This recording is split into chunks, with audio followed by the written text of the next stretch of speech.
5월 한 달은요, 이 브릿지라는 다리 이런 말이죠.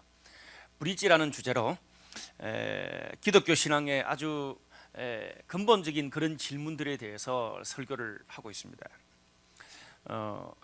이 기간에는요, 특별히 믿지 않는 친구들, 또 기독교에 대해서 회의적인 사람, 신앙생활을 하다가 쉬고 있는 그런 분들, 또 여러 가지 일상 가운데 일어나는 그런 일들을 보면서 하나님의 존재를 인정하기 어려운 그런 사람들, 그런 분들을 하나님과 믿지 않는 사람, 또 그 세상과 교회를 연결시키는 그런 다리 역할을 한다, 그런 의미에서 브릿지라는 주제로 설교를 합니다. 아마 주위에 또 믿지 않는 여러분의 친구들이 있다면 편안한 마음으로 와서 같이 또 예배도 하고 말씀도 듣고 갈 수 있으면 좋겠다, 그런 생각이 있습니다. 지난주에는 문화에 대해서 설교를 했고, 이번 주는 우리 일상에 일어나는 일들을 통해서 기도, 그리고 하나님의 존재의 어떤 시각에서 한번 말씀을 나누고 싶습니다. 여러분, 종교는 달라도 전 세계 모든 종교인들 가운데 가장 많이 행해지는 종교 행위가 뭐겠습니까? 저는 기도라고 생각합니다. 예배는 뭐 어떻게 회당이나 아니면 공간에 가야지 드릴 수 있는 것이지만, 기도는 개인적으로도 집에서 어디에서 드릴 수 있는 것이 기도입니다. 보통 이렇게 불교를 믿는 사람들은 부처님 앞에서 기도하거나 삼천배를 하죠, 그렇죠? 그리고 이렇게 염주를 돌리면서 기도하기도 합니다. 이슬람교 사람들이 제일 이렇게 좀 심플해요. 하루에 정해진 시간에 5번 기도를 하는데 그것을 샬라흐라고 합니다, 그들의 기도를. 그리고 우리 기독교를 믿는 사람들은 하나님께 기도합니다. 그런데 믿지 않는 사람들도 기도를 하더라고요. 너무 힘들고 긴급하고 어려운 일이 생기면 믿지 않는 사람들도 잘 모르지만 신에게 기도를 드립니다. 이처럼 기도는요, 인간의 필요와 한계를 고백하는 행위이기도 하고, 신과 인간을 연결해 주는 다리, 브릿지가 바로 기도입니다. 그런데 우리는 나의 기도가 응답될 때 너무 신기하고 흥분되고 영적으로 업됩니다. 그 기도 응답을 통해서 신의 존재를 느끼게 됩니다. 그렇죠? 근데 반대로 정말 이 일은 내 인생에서, 우리 가정에서 너무나 긴급하고 중요한 일인데, 그래서 하나님, 이 기도 들어주시면 제가 목회를 하겠습니다, 아니면 제가 이런 하나님 뜻에 순종하겠습니다, 아주 이 공약까지 남발하면서 간절히 기도했는데 하나님의 침묵이 너무나도 오랫동안 계속될 때 우리는 오히려 하나님의 존재에 대해서 의심이 들기도 합니다. 제가 그랬어요. 제 가정에, 우리 가정의 문제 때문에 한 20-30년 기도했었는데, 20년과 30년은 차이가 크네요. 한 30년 정도 기도했었는데 나이가 들어서 그래요.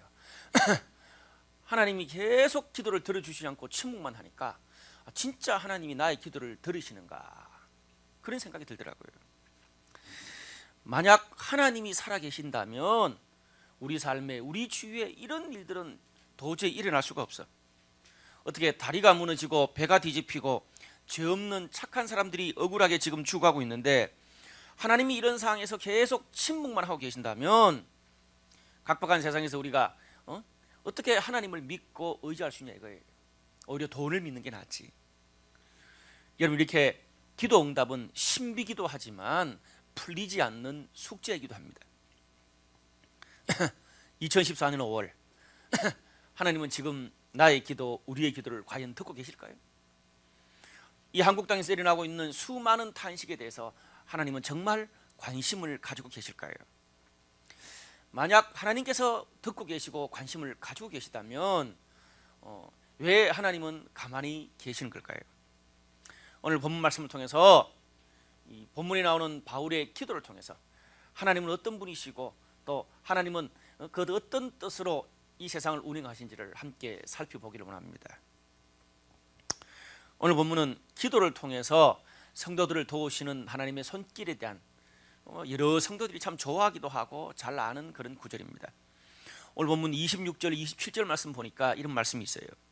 이와 같이 성령도 우리의 연약함을 도우시나니 우리는 마땅 우리는 마땅히 기도할 바를 알지 못하니 오직 성령이 말할 수 없는 탄식으로 우리를 위하여 친히 간구하시느니라. 마음을 살피시는 이가 성령의 생각을 아시나니 이는 성령이 하나님의 뜻대로 성도들을 위하여 간구하심이니라. 핵심은 뭡니까? 우리가 어떻게 기도해야 될지 모를 때 성령님께서 우리 성도들의 기도를 도와주신다. 왜? 성령님이 하나님의 마음을 아시기 때문에. 그것이 이 짧은 본문의 핵심입니다. 언뜻 이 본문은요, 기도에 대한 이야기인 것 같지만 더 깊이 들어가 보면 하나님의 성품에 대한 이야기예요. 이 본문이 쓰여진 상황이 그렇고 또 이 본문에서 말하고 있는 것이 사실 기도를 넘어서 하나님의 성품에 대한 이야기입니다.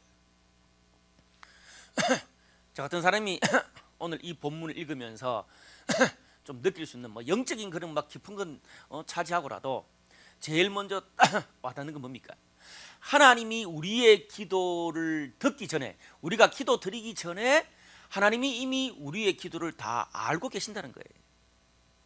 맞잖아요. 우리가 하나님께 기도했어요. 하나님, 철영이가 허리 디스크 때문에 입원했어요. 그래? 내가 너무 바빠서 몰랐어. 어느 병원이야? 너는 갔다 왔냐? 하나님이 그런 분이 아니라는 거예요. 우리가 기도할 때 그때 알고 듣고 움직이시는 분이 아니라 어떻게 해요? 미리 우리 상황뿐 아니라 이 세상의 모든 일이 어떻게 일어날 건지 과거, 현재, 미래까지 다 알고 계시는 그런 하나님이, 그래서 우리의 기도에 응답할 수도 있고 맞장구 칠 수도 있는 분이다, 그 말입니다. 예를 들어 언제 다실지 어느 병원에 갈지도 하나님 미리 다 알고 계신다는 거예요. 근데 다 알고 계시는데 왜 또 번거롭게 기도까지 하라는 거예요? 미리 알고 계시면서. 미리 알고 있었다면 그냥 기도 또 번거롭게 하라고 말하지 말고 미리 알고 계셨으니까 주님이 먼저 가셔서 사고 나지 않게 하면 되는 건데, 그게 맞는 말 아닌가요? 꼭 사고가 난 다음에 앰뷸런스가 출동하고 다리가 부러지고 막 뉴스에 나야 그 다음에 기도해라, 너의 탄식에 동참하겠다. 그게 뭐냐는 거예요. 이미 사고 일어나고 난 다음에 소 잃고 외양간 꽂히는 거 아니냐, 그런 생각이 들어요. 여러분 어떠세요? 너무 착해서 정부는 욕할 수 있는데 하나님은 욕할 수 없어. 그래서 가만히 있나요? 저는요, 이번에 1년 일어난 그런 일상에 우리 주위에 일어난 사건을 보면서 참 많은 생각을 했어요. 목사지만 그런 의문, 그런 마음들이 스물스물 올라와요. 또 우리가 기도하면서 궁금한 것 한 가지가 더 있어요. 하나님이 미리 다 알고 있으니까 기도해, 말해. 그 말은 무슨 말이에요? 미리 다 알고 있으니까 너희가 기도하면 들어줄게, 이 말 아니에요. 그런데 여러분이 진짜 하나님께 기도할 때 하나님이 여러분 기도 다 들어주시던가요? 유언자매 다 들어주세요? 다 안 들어주더라고. 저는 제가 그때 언제 한번 이야기했죠. 33%에서 50%. 사람마다 좀 다르지만 열심히 기도했는데 어떤 거는 기도를 들어주시고 어떤 거는 안 들어주셔. 근데 궁금한 거는 도대체 그 기준이 뭐냐는 거예요. 기준이.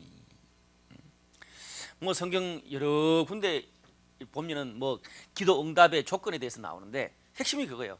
너의 욕심대로 기도하면 안 되고 너의 사심과 욕심대로 기도하면 안 되고 하나님의 뜻을 이루는 기도할 때 들어주신다. 내 기도보다 다른 사람을 위해서 하는 그런 중보 기도를 들어주신다. 뭐 그런 여러 가지가 말이 많이 있어요. 여러분 이렇게 말하면 개념적이고 실제로 우리 삶에 일어나는 이야기에 빗대 가지고 적용해서 한번 이야기해 보자고요. 이번 세월호 사건을 두고 한번 이야기해 봅시다. 전 국민의 화두니까. 또 그것은 우리의 아주 큰 고통이기도 하지만 우리들의 고민이기도 해요. 의문이기도 해요. 여러분 이번에 세월호라는 배를 타고 희생당한 사람들 중에 하나님을 믿는 사람들이 저는 분명히 꽤나 많이 있었을 거라고 생각합니다. 그들이 배가 물속에 빠지면서 얼마나 간절하게 기도했겠어요. 구조대 그 시체로 발견된 사람들 중에 손톱이 다 따라 빠졌을 정도로 벅벅 끓었다 그러잖아요. 얼마나 간절하게 기도했겠어요. 간절히 기도하지 않아서 하나님이 그들의 기도를 안 들어주신 건가요? 이거는 개인적인 욕심입니까? 이 기도, 그들의 이 기도가 개인적인 욕심입니까? 하나님의 뜻으로 하는 기도입니까? 진짜 냉철하게 객관적으로 생각할 때 물에 빠진 나를 살려달라고 기도하는 거니까 그것은 개인적인 욕심, 바람이라고 말할 수 있습니다. 근데 거기에 뭐 그거는 마음은 안동하지만 그렇다 치고, 근데 거기에 아직 피어보지도 못한 300명 이상의 청소년들이 살려달라고 기도하는 그 기도를 하나님이 개인적인 기도라고 치부하면서 과연 안 들어주신다면 도대체 하나님은 어떤 기도를 들어주시는 거죠? 여러분, 우리는 일상생활을 하면서 소소하게 하나님께서 우리의 기도를 들어주시는 것을 꽤 많이 경험합니다.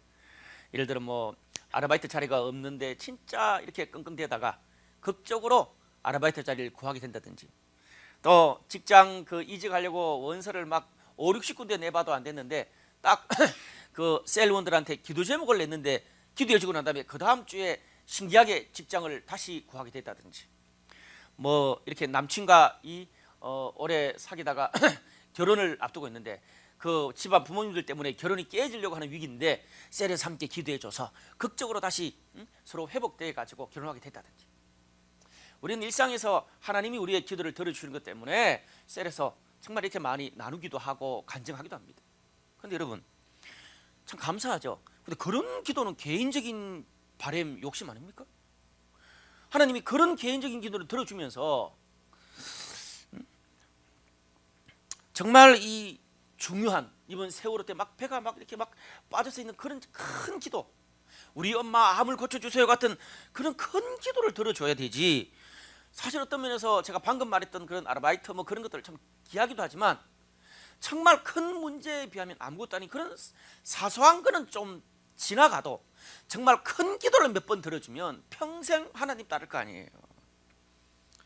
그게 아니면 사소한 기도 몇 개 들어줘 놓고 기도 응답했다고 생색내는 것밖에 안 될 수 있다는 거죠.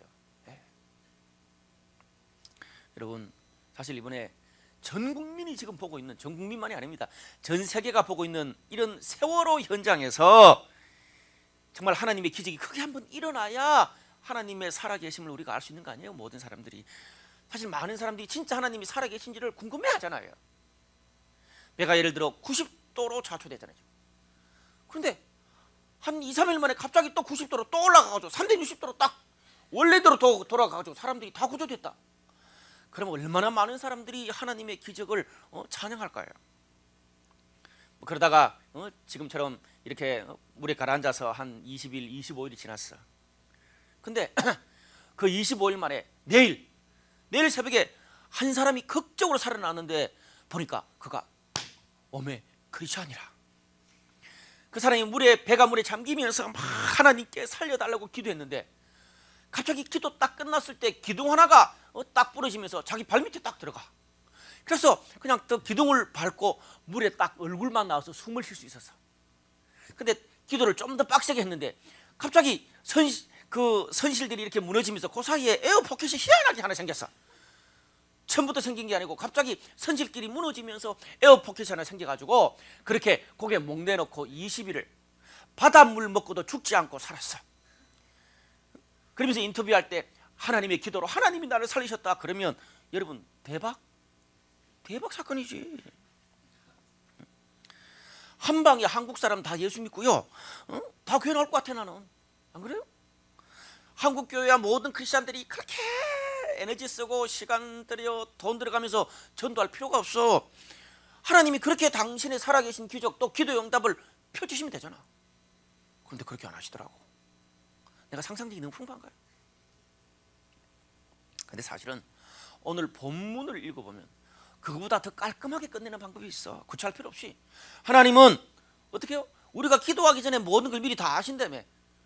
그러면 우리의 현재뿐 아니라 미래에 어떤 일이 일어날 것까지도 다 아실 거 아니야.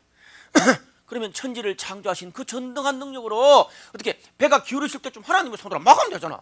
그럼 깔끔하게 끝난다고. 근데 왜 하나님이 그렇게 안 하실까요? 하나님의 마음을 도무지 이 감을 잡을 수가 없어요. 오늘 본문에 보니까 성령께서 하나님의 마음을 아셔서 하나님의 뜻대로 기도하게 하신다 그렇게 말하고 있어요. 도대체 이런 상황에서 하나님의 뜻은 뭘까요? 이렇게 전 국민이 우울해하고 고통받고 들끓고 있는데 이런 상황에서 하나님의 뜻은 뭘까요? 제가 이번 세월호 사건 일어나고 페이스북이나 언론이나 여러 가지 정보를 참 제가 많이 봅니다.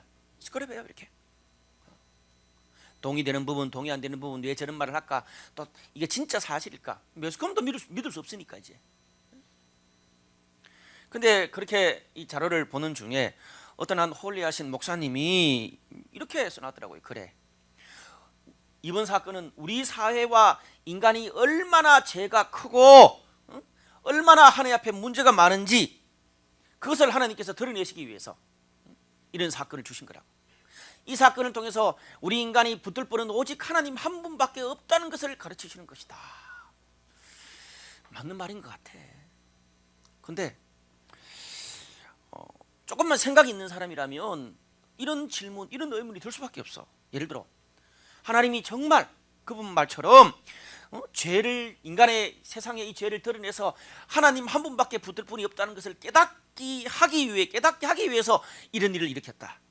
그래서 배를 뒤집고 저렇게 많은 사람들이 죽어가고 희생자 가족들이 오열하고 선장과 모기업, 해경과 정부, 언론의 치부까지 낱낱이 이렇게 밝혀가지고 온 국민들이 뚜껑이 열려가지고 이제 뭡니까, 대통령 하야까지 이야기하는.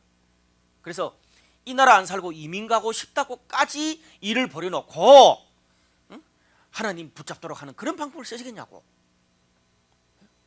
난 너무 혼자 상상을 많이 하는 것 같아. 너무 과해. 이거는 흡사 이것과 똑같아. 죽도록 패놓고 쏙 희떡 뒤집으면서 사실은 내가 너를 너무 사랑하는 거 알지?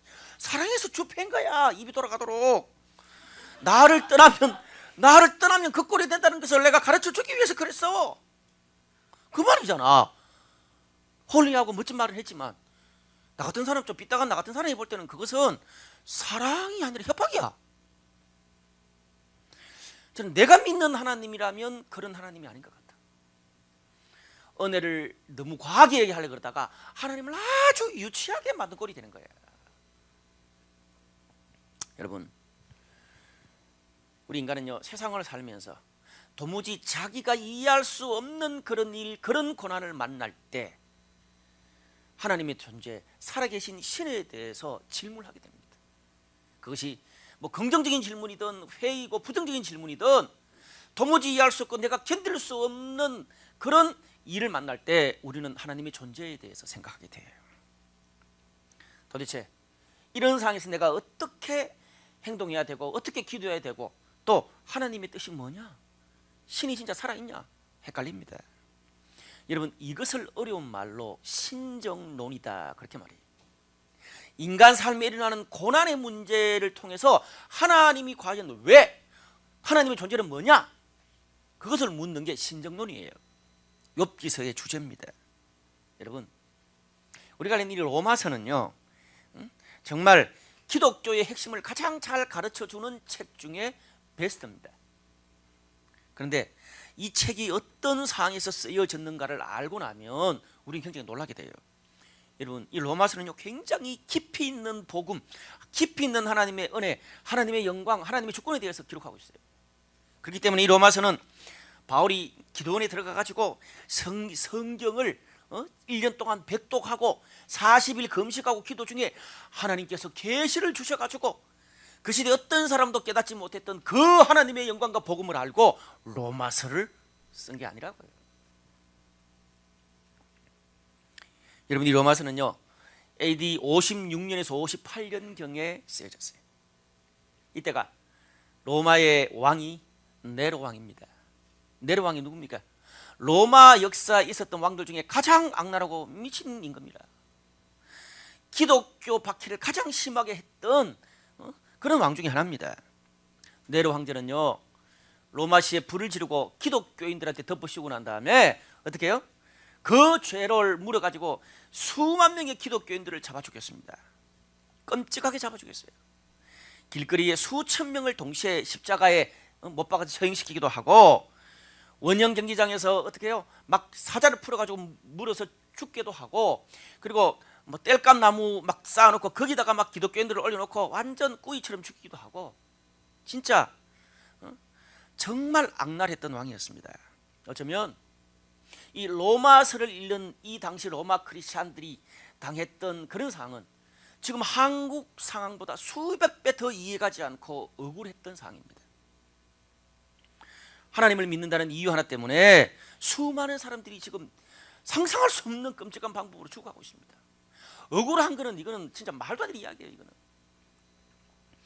신앙을 지키려고 하는 그런 성도들이 죽어가고 있는데 하나님이 저걸 그렇게 가만 놔두시면 안 되는 거 아니에요.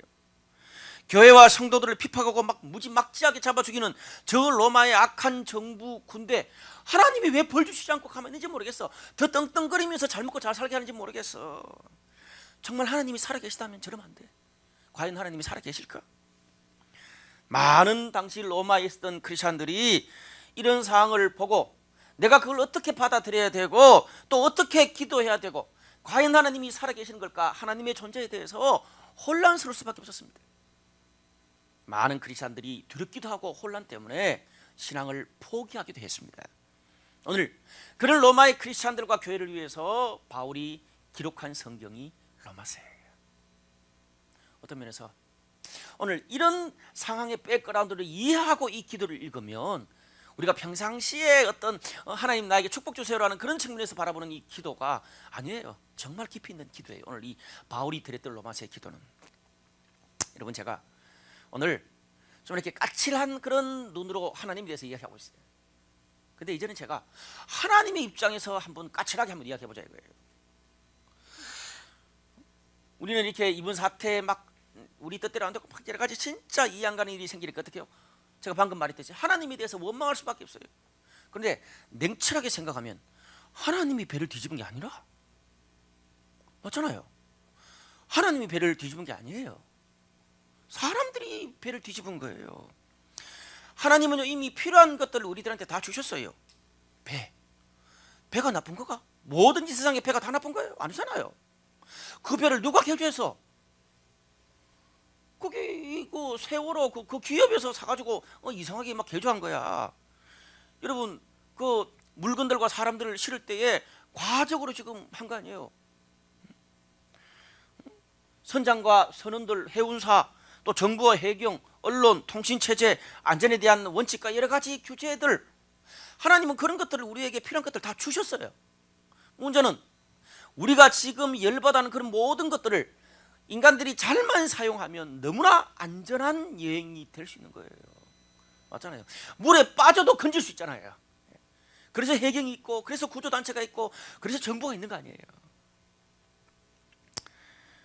하나님은 우리 인간들에게, 인간들이 쓸 수 있도록 하나님은 우리 로봇으로 만들지 않았잖아요.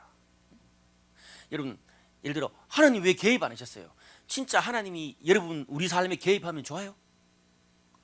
어떤 갈 때마다 여러분 그 두더지 게임 아시죠? 올라오면 톡 치고 올라오면 톡 치는 것처럼. 이성교조 할 때 좀 안 믿는 사람이다. 그럼 하나님이 머리 콩 치고, 또 이상하게 거짓말하면서 머리 콩 치고, 욕했어 머리 콩 치고, 지나가는 자매들 보고 눈이 싹 돌아가서 머리 콩 치고. 하나님이 예를 들어 우리 삶에 개입해서 모든 것들을 다 하신다면 우리 열받아 못 삽니다. 나는 하나님이 나의 모든 삶에 개입하는 거 원치 않아. 그래서 하나님이 뭐예요? 그렇다고, 그러니까 하나님이 우리를 로봇으로 만들지 않고 자유의지가 있는 사람으로, 어떻게 나의 생각, 나의 뜻, 하나님 앞에 반역할 수 있는 그런 의지까지 줬잖아. 그게 나의 캐릭터가 있는 거거든. 하나님 너무 간섭 많이 하면 싫어하면서 우리 어떤 줄 압니까? 잘 될 때는 하나님 그들도 안 봐. 근데 꼭 일이 꼬이고 안 되면 하나님 왜 나를 이렇게 하시냐고. 그러면 하나님 입장에서 내가 그렇게 개입해볼까? 또 그건 아니야. 참 하나님이 영업하시기 힘들 것 같아. 부모 입장에서요, 자녀가 그렇거든요. 너무 개입 많이 하면 개입 많이 한다고 지랄이야. 그리고 가만히 두면 가만히 둔다고 지랄이야. 그래서 어떻게 해요? 아주 넓은 의미로 이렇게 팔을 안고 있으면서 스스로, 왜 갓난애가 이제 겨우 걸음마 할 때 이렇게 넘어지지 않도록 이렇게 하면서 가는 거예요. 자유의지를 줬어요. 하나님께서 우리 이 땅에 필요한 모든 것들을 다 주셨어요. 그걸 하나님의 영광과 하나님 뜻을 위해서 사람들이 잘 사용하면 너무나 아름다운 세상이 돼요. 문제는 죄와 욕심으로 거짓과 잘못으로 쓰니까 이런 문제가 생긴 거예요. 사실은 냉철하게 따지면 하나님의 문제가 아니에요. 그런데도 이런 우리 인간들이 다 저질러 놨는데도 하나님은 어떻게 해요? 우리 인간들의 죄와 실패 때문에 온 그 고통을 그냥 보고만 있지 않으세요. 수습하세요. 오늘 본문의 말씀은 하나님이 수습하는 이야기예요. 오늘 26절 말씀에 또 우리가 봅시다. 그래서 거기에 인간들이 연약해서 어떻게 기도해야 될지 어떻게 바라봐야 될지 모를 때 성령이 어떻게 한다 이 말이에요. 어떻게? 말할 수 없는 탄식으로 우리를 위해서 친히 간구하신다 그렇게 말합니다. 저는 이 본문의 말씀이 오늘 지금 이 땅에 있는 우리들에게 필요하다고 생각해요. 여기 말할 수 없는 탄식이라는 말인데 우리가 너무나 잘 알잖아요. 근데 원어로 보면 알라레토스라는 말이에요. 원어로 제가 원어 뜻을 찾아보니까 말할 수 없는 탄식이라기보다는 더 정확한 표현으로 직역하면 말이 없는 탄식. 성령님께서 말이 없는 탄식으로 우리와 함께 기도하신다는 거예요. 무슨 말이냐 하면 우리 눈에 보이지 않고 우리 귀에 들리지 않지만 너희가 흘리는 눈물에 내가 함께 울고 너희가 하는 그 탄식 속에 내가 함께 있겠다. 너희가 말로 들을 수 없고 직접 나서 얘야 강훈아 네가 힘들지 그렇게 말하는 건 아니지만 너의 탄식 너의 눈물 속에 하나님이 함께 동참하고 있다 그 말입니다. 여러분 성경에 나타나는 하나님은 인간과 세상의 고통에 대해서 침묵하시는 분이 아니십니다. 울고 있는 사람들과 함께 울고 탄식하는 사람들과 함께 탄식하는 고통을 함께 받으시는 분이세요. 인간의 죄와 욕심 때문에 죽어가고 깨져가는 세상을 보다 못해 하나님의 자리 그 하늘의 자리를 버리고 이 땅에 오셔서 그것을 성육신이라 그러죠. 인간의 죄 때문에 하나님이 예수님이 꼭 그럴 필요 없는데 도저히 참지 못하셔서 너무 안타까워서 하나님의 자리를 버리고 이 땅에 오셔서 인간들과 함께 먹고 뒹굴고 놀다가 결국 그 인간들의 죄 때문에 고난받고 십자가에 죽으신 분이 그렇게 우리를 구원하시고 사랑하신 분이 하나님이고 예수님이십니다. 간혹 어떤 사람들은 본문 보세요. 성령의 하나님의 뜻대로 성령께서 기도하게 하시잖아요. 무슨 뜻이 있겠죠? 너무 흥분하는 것 아닙니까 목사님? 침착하게 기다려보세요. 너무 과하게 반응하는 것 아닙니까? 시간이 지나면 하나님 뜻이 분명히 보여질 거예요. 좀 가만히 계세요. 본인이 꼭 해탈한 도사나 욥처럼 그렇게 행동하거나 말하는 사람들이 있습니다. 저도 그렇게 말할 수 있어요. 객관적으로. 왜? 제3자니까. 그런데 내 동생, 우리 부모, 내 자식이 지금 저 물밑에서 그렇게 하고 있어 봐요. 기다려보세요. 무슨 뜻이 있겠죠. 돼요? 그렇게 해탈한 것처럼 말할 수 있을까요? 아마 더 올걸요. 더 할걸요. 시간이 지나면 하나님 뜻이 보여요가 아니에요. 그들 입장에서 볼 때는 시간이 지나면 6월 달에 월드컵이 있는데 그거 지나고 나면 다 잊어버리신다고요. 하나님 뜻이 아니라. 하나님의 뜻이 시간이 지나면 나타나는 게 아니라 월드컵 지나고 나면 모든 것들이 다 덮일 거라는 그런 생각이 든다고요. 당사자들은. 제3자인 우리도 그런 생각이 있는데 여러분 오늘 성경을 자세히 보세요. 저는 오늘 성경이 이번 우리 주위에 일어나는 일들 통해서 성경에 이런 것들이 있는 걸 처음 알았어요. 그래서 성경은요 내가 삶에서 경험한 만큼 보이는 거예요. 성경은 이론이나 지식의 책이 아닙니다. 저는 과거에 못 봤어요. 과거에는 그냥 뭐 말할 수 없는 탄식으로 우리를 대신해서 기도하신다, 뭐 합력해서 선을 이룬다 그것만 봤어요. 근데 요번에 이 사건을 겪으면서 이게 보이더라고요. 자, 이와 같이 성령도 우리의 연약함을 도우시나니 우리는 마땅히 기도할 바를 알지 못하나 오직 성령이 말할 수 없는 탄식으로 우리를 위하여 친히 간구하시느니라. 마음을 살피시는 이가 성령의 생각을 아시나니 이는 성령이 하나님의 뜻대로 성도를 위해서 간구하심이니라. 그냥 일반적 말씀처럼 보여요. 그런데 성령님이 우리의 기도를 어떻게 도우시는가를 보자고요. 제일 먼저 어떤 단어부터 나옵니까? 말할 수 없는 탄식. 탄식이 먼저 나와요. 탄식이 나오고 난 다음에 그 다음에 뭐가 나와요? 마음을 살피는 이다. 마음을 살핀다는 말이 그 다음에 나와요. 그리고 제일 마지막에 하나님 뜻이 나오고 진짜 마지막에 합력해서 선을 이룬다는 말이 나오는 거예요. 탄식, 마음을 만진다. 하나님 마음을 만지시는 분이다. 그 다음에 하나님 뜻, 마지막에 합력해서 선을 이룬다는 거예요. 아, 이게 하나님이 우리를 사랑하는 방식이구나를 알게 됐어요. 여러분 생각해 보세요. 아, 이 말이 맞구나 하는 생각이 들었어요. 근데 우리는 뭐예요? 거꾸로예요. 생각해 보세요. 자식이 부모님 물에 빠져가지고 막 죽어가고 있는데 침착해야 됩니다. 하나님 뜻을 먼저 이야기해. 분별을 먼저 이야기해. 지금 죽어가고 있는데 지금 초를 다투는데 침착해야 됩니다. 정보를 충분히 알아봐야 됩니다. 그럴 정신이 어디 있어 지금. 기도해야 됩니다. 여러분 덜 급한 사람이 기도하는 거야. 지금 내 자식이 바로 죽어가고 있어. 그럼 어떻게 그냥 뛰어드는 거야. 그때는 뛰어드는 게 기도야. 당사자들에게는. 왜 저렇게 과하게 분별 없이 행동할까? 제3자기 때문에 그런 거예요. 제3자니까 객관적일 수 있는 거예요. 그때는 뭐예요? 오늘 하나님이 사랑의 방법을 가르쳐줬잖아요. 뭐가 먼저예요? 탄식에 동참하는 거예요.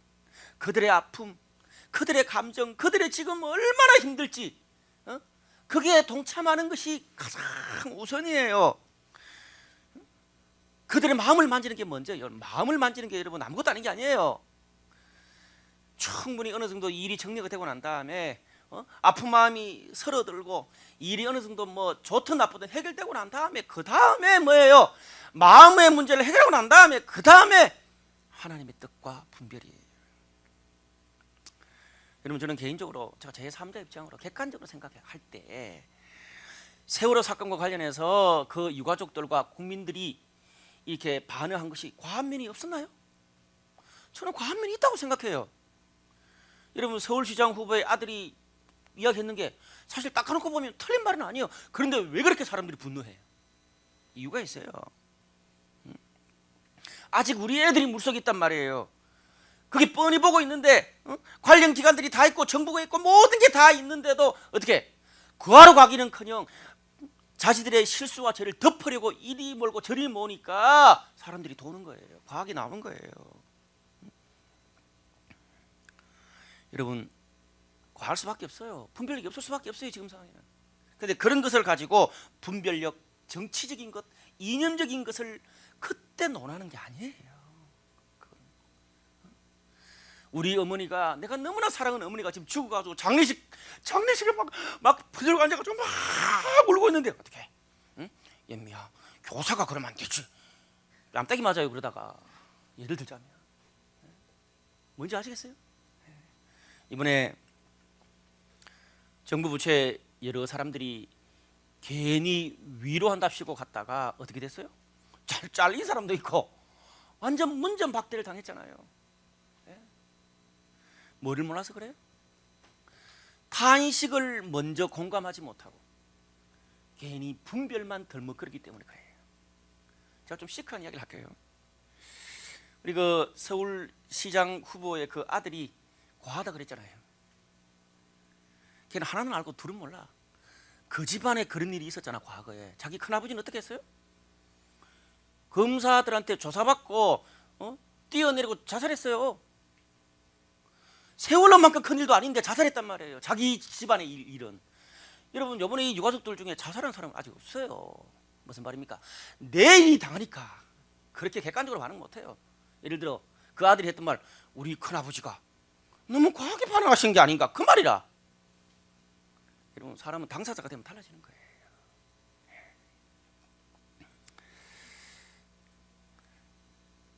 저는 개인적으로 지금까지 쭉 시간을 보내면서 참 많은 고민을 했습니다. 하나님 앞에서. 고민한 표시가 나죠. 네. 지금은 분별력을 논할 때, 하나님의 뜻을 논할 때가 아니다. 그들의 아픔에 동참하고, 여러분 별의별 말이 다 난무해요. 여러분 그런 상황일 때는요 별의별 말 다 있는 거예요. 그걸 사실 진위 여부를 따지기 전에 그때는요 지켜보고 지나가고 위로하고 함께 껴안고 가는 거예요. 시간이 지나고 정신이 들고 좀 분별력이 생기고 나면 그때 자연스럽게 그런 말이 나오게 돼 있어요. 여러분 지난주에 유가족들이 어떻게 했습니까? 일이 좀 아직 덜 이렇게 나온 그런 사람들도 있는데 유가족 측에서 먼저 국민들에게 고하는 그런 걸 선포했잖아요. 우리 이렇게 선거 필요 없다. 진상조사 그리고 뭐 특수검사제 그런 이야기를 하면서 아주 현실적이고 객관적인 이야기 하고 있잖아요. 지금 시간이 지나니까 정신이 들고 나니까 그런 이야기를 하는 거 아니에요. 여러분, 저는 개인적으로 우리가 이런 하나님의 사랑의 방법, 탄식, 마음을 만지고 하나님의 뜻을 분별하는 거, 우리가 어떤 중요한 일을 당할 때에 우리 크리스찬과 교회가 어떤 자세를 취해야 되고, 또 그런 가운데서 여러분 우리가 어떤 식으로 행동하는 것에 따라서 사람들은 우리의 모습을 보면서 하나님의 사랑을 느끼기도 하고 하나님에게 대해서 불만과 그 존재에 아주 부정적인 이미지를 가지기도 합니다. 여러분, 우리가 자칫 어떻게 오늘 본문에도 보면 말할 수 없는 탄식이다, 말이 없는 탄식이다. 그래서 뭐냐, 말을 함부로 하면 안 된다. 오히려 더 침묵하고, 오히려 나의 죄가 뭔지 통회하면서 정말 하나님 앞에 죄를 뒤집어쓰고 기도하고 있어야 된다.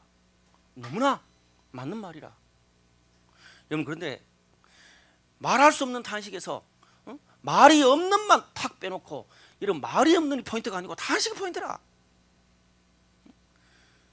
정말 이렇게 분별력 없이 막 과하게 행동하는 것에 대해서, 정말 자제시키는 것에 대해서는 그렇게 내 에너지를 쓰면서 그들의 탄식, 그들의 아픔, 그들의 눈물을 끼얹는 것에 대해서는 너무나 말이 인색하고 반응이 인색해. 이것도 불균형이에요. 뭡니까? 침묵이라는 단어, 여러분 우리가 냉철하게 생각해야 되는데, 정말 이 그들만의 죄가 아니고 나의 죄입니다, 우리 모두의 죄입니다라는 그런 말 속에 울면서 자연스럽게 우리가 함께 동참하고 탄식하는 것을 슬쩍 집어넣고 지나가 버려요. 내 말 무슨 말인지 아시겠어요? 우리 모두의 죄면 죄가 없는 거야. 우리 모두의 죄가 맞아. 신앙적으로 하나님 앞에서 우리 모두의 죄가 맞는 것들은 그것대로 알고 정확하게 누가 잘못을 했고 누가 그렇게 했는지를 딱 끄집어내는 것도 뭐예요? 다 있어야 되는 거예요. 침묵만이 능사가 아니고 분노할 때는 분노할 줄도 알아야 되는 거예요. 오늘 하나님께서 언제 침묵하고 언제 분노하고 분별해야 될지를 이야기해 주고 계신 거예요. 슬프게도 우리 한국의 기독교와 크리스찬 교회들은 이런 부분에서 사실 굉장히 한국 역사에서 정말 고통과 어려움과 그런 일들이 일어났을 때 침묵으로 일관해 왔던 것들이 사실이에요. 많은 교회 크리스찬들. 그리고 내 자신을 먼저 돌아봐 봐야 됩니다라는 그 침묵, 그런 나 자신을 돌아보는 핑계 속에 나의 비겁함과 그리고 하나님 앞에서 아무것도 아닌 것을 슬쩍 집어넣고 감정적 보상받고 끝내버려요. 저는 개인적으로 오늘 성경에서 말하는 탄식은요, 침묵하고 끝내는 것도 아니고 울고 끝내는 것도 아니에요. 하나님이 얼마나 우리의 감정도 만지고 그리고 하나님의 뜻도 분별하고 또 우리가 어떻게 행동해야 되는 건지도 성경에서 잘 이야기하고 계십니다. 사랑에는 방법이 중요합니다. 많은 사람들이 사랑해요. 남녀간에 너무 사랑해요. 그런데도 헤어져요. 그런데도 같이 못 살아요. 왜? 사랑만 한다고 되는 게 아니고 열정만 있는 게 아니고 서로한테 맞는 눈높이의 사랑을 해야 되기 때문에 그래요. 오늘 주님께서 그것을 보여주고 계세요. 여러분, 저는 행동하는 방법은 여러 가지가 있다고 봅니다. 너 촛불 드는 데 갔다 왔어? 너 안산에 갔다 왔어? 조문했어? 안 했어? 너 크리스천 맞아? 너 정말 이 시대에 정말 지성인 맞아? 그렇게 욕할 필요 없는 거예요. 방법은 다양할 수 있어요. 그런데 중요한 것은 방법이 다르다는 그 핑계로 침묵 속에 숨지 마십시오. 그건 신앙이 아닙니다. 어떤 방법으로든지 저는 이번에 이 큰 국가적인 사건을 통해서 하나님 앞에서 탄식에 반응하는 우리 모두가 되시기를 주님의 이름으로 축복합니다. 말씀의 결론을 맺을게요. 오늘 본문의 28절 보니까 우리가 알거니와 하나님을 사랑하는 자 곧 그의 뜻대로 부르심을 입은 자들에게는 모든 것이 합력하여 선을 이루느니라. 이제 마지막에 하나님의 이제 합력해서 선을 이루는 액티비티, 행동이 나와요. 하나님이 어떻게 해요? 인간들이 저질러 놓은 피해자가 저질렀든지 아니면 가해자가 저질렀든지 아니면 주위에 있는 사람이 저질렀든지 인간들이 저질러 놓았던 모든 죄와 욕심 그런 것들을 그 실패들을 하나님이 뭐예요? 합력해서 선을 이룬다. 요즘 말로 하나님이 수습하겠다는 거예요. 애프터 서비스를 하나님이 한다는 말이에요. 여러분, 로마의 크리스찬들 다 그렇게 죽었어요. 사실은 그게 이해할 수 없는 죽음이고 제가 볼 때는 냉철하게 따지면 개죽음이잖아요. 그들이 죽자마자 바로 막 세상이 막 변화됐어요? 아니에요. 개죽음이고 너무나 억울한 죽음이고 하나님의 침묵 앞에 있었던 죽음이에요. 그런데 그 이후에 하나님이 어떻게 하셨어요? 그 죽음을 개죽음으로 만들지 않으시고 순교자, 로마가 복음화되는 순교자의 죽음으로 순교자의 피를 만드셨어요. 그래서 우리 하나님 멋있는 분이신 거예요. 오늘 그 이야기 하고 있는 거예요 지금 바울이. 여러분, 우리가 인생 살다 보면 저도 청소년 시절에 진짜 망나니로 완전 깨진 가정에 진짜 덧없이 살았거든요. 진짜 실패자로 살았어요. 근데 제가 크리스천이 되고 제가 목회자가 되고 난 다음에 하나님께서 청소년 시절부터 막 클럽 다니고 희한한 짓 했는데 그걸 가지고 이렇게 이 홍대 클럽 거리에 오셔서 목회하는 것으로 합력해서 선을 이루셨어요. 그때 내가 잘 살았다는 게 아니에요. 하나님께 왔을 때 하나님이 그것 우리의 실패조차도 우리의 부족함과 죄조차도 하나님의 영광으로 바꾸신 거죠. 이번 세월의 희생자들은 사실 어떤 면에서 참 억울한 죽음이기도 합니다. 근데 저는 오늘 이 말씀, 로마서 말씀을 보면서 그들의 죽음, 그들의 희생, 또 이 혼란 속에서 저조차도 사실 뭐가 맞고 뭐가 틀린지 모를 정도로 혼란스러워요 지금 우리나라가. 그러나 저에게 소망이 있는 것은, 여러분, 소망은 희망보다 더 큰 단어입니다. 더 위대한 단어.